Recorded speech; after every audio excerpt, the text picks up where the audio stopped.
ব্রাজিলের হেক্সা মিশনের master plan জানালেন আনচেলত্তি।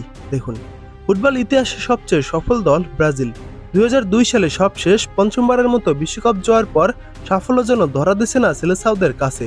শেষ দুই বিশ্বকাপে তারা বিদায় নিয়েছে কোয়ার্টার ফাইনাল থেকে। তাদের পথ দেখাতে দায়িত্ব নিয়েছেন কার্লো আনচেলত্তি। দায়িত্ব নিয়েই এই ইতালিয়ান কিংবদন্তি কোচ ব্রাজিলের ফুটবলের ভাষা বেশ ভালোই বুঝে ফেলেছেন। ইতিমধ্যে ২০২৬ বিশ্বকাপের জন্য নিজের পরিকল্পনাও সাজিয়ে ফেলেছেন ৬৬ বছর বয়সী আনচেলত্তি। ৬ মাস আগে ব্রাজিলের কোচ হওয়ার পর দলকে আগের তুলনায় আরও রক্ষণাত্মকভাবে সাজিয়েছেন তিনি। তার অধীনে এখন পর্যন্ত ৭ ম্যাচে ৪টি জয়, ১টি ড্র ও ২টি ম্যাচের হার দেখেছে ব্রাজিল। ১২ গোল করার বিপরীতে তার শিশুরা গোল হজম করেছে মাত্র ৪টি। সাবেক রিয়াল মাদ্রিদ কোচ আনচেলত্তির অধীনে প্রথম ৫ ম্যাচে মাত্র ১টি গোল হজম করেছিল ব্রাজিল। যদিও অক্টোবরের আন্তর্জাতিক বিরতিতে এশিয়া সফরে গিয়ে জাপানের বিপক্ষে ৩-২ গোলে হেরে যায় ভিনিসিয়াস জুনিয়ররা।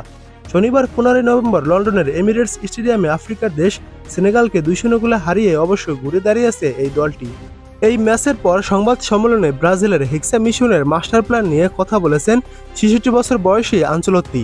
তিনি বলেন, ব্রাজিলের সবশেষ বিশ্বকাপ জয়ের আসরগুলোতে রক্ষণভাগের অনেক ভূমিকা ছিল। সেই দলগুলোতে প্রতিভাধর অনেকে ছিলেন যারা খেলা উপভোগ করতেন। একই সঙ্গে তারা এটিও নিশ্চিত করতেন যেন রক্ষণ কোনোভাবে উন্মুক্ত না হয়ে যায়।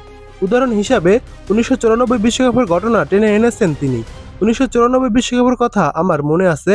ব্রাজিলের দুজন ডিফেন্সিভ মিডফিল্ডার পেছন দিকে একদম জমাট আর সামনে বেবেতো ও রোমারিও ছিলেন পার্থক্য করার জন্য। বিশ্বকাপের জন্য আমিও এমনটাই ভাবছি। শক্ত রক্ষণভাগ থাকলে কোয়ালিটি খেলোয়াড়রা পার্থক্য করে দিতে পারে। ২০০২ সালের পর আর বিশ্বকাপ জিততে পারেনি ব্রাজিল। দীর্ঘক্ষণা কাটাতে তাই রক্ষণে সবচেয়ে বেশি গুরুত্ব দিতে চান তিনি। এজন্য রিয়াল মাদ্রিদের সেন্টার ব্যাক এদের মিলিতাওকে ব্রাজিল দলের রাইট ব্যাক হিসেবে ব্যবহার করার পরিকল্পনা জানিয়েছেন আনচেলত্তি। নির্ভরযোগ্য ফুলব্যাক খুঁজে পাওয়া তার অগ্রাধিকারের তালিকায় রয়েছে।